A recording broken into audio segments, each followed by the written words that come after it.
Hi there guys, this is Andy Cola and I'm going to be answering question 2 of G324. How effective is a combination of your ancillary tasks with your main product? Well, firstly, I'm going to be giving you guys a brief synopsis of my film. I'm guessing you've already watched it, but for the people that haven't, it is a war, drama, psychological film which focuses around one man who suffers from PTSD because of his experiences in the war. His best friend has died right by his side, which has really affected him. He then goes back, but not the same person he was before the war, to his wife. And then with his wife, you see a really slow deteriorating relationship, how their love sort of dies out, and how conflict arises up between the two because of how much he suffered. And then later on in the film, he begins killing his wife. I mean, it's really abrupt, but that's a really brief synopsis. Obviously, you'd have to watch the full product to understand. Anyways, I'm now going to be talking to you about how my ancillary tasks go well or don't go well with that. Firstly, my poster, as I'm guessing you've probably already seen, is a man sitting down drinking alcohol.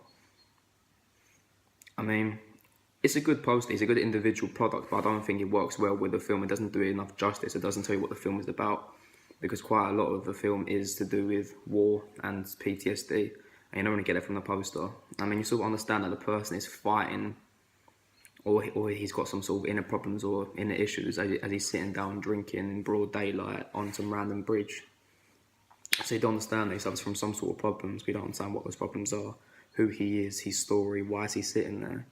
I mean, you can say that adds to the mystery, but I think it would have been better if I was to add in maybe a few blurred shots in the background showing events of war and stuff so the audience can put two and two together. I don't think my poster worked very well with my film, but as individual products, they're both good. If I was to improve my poster, like I said, the things I would add would be like other blurred shots in the background, or maybe even change my picture in general. Maybe put a picture of me in war so that people actually know what it's going to be about.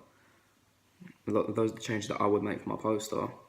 When you look at my film review, I think it does it a little bit more justice because it talks about how the guy does suffer from PTSD.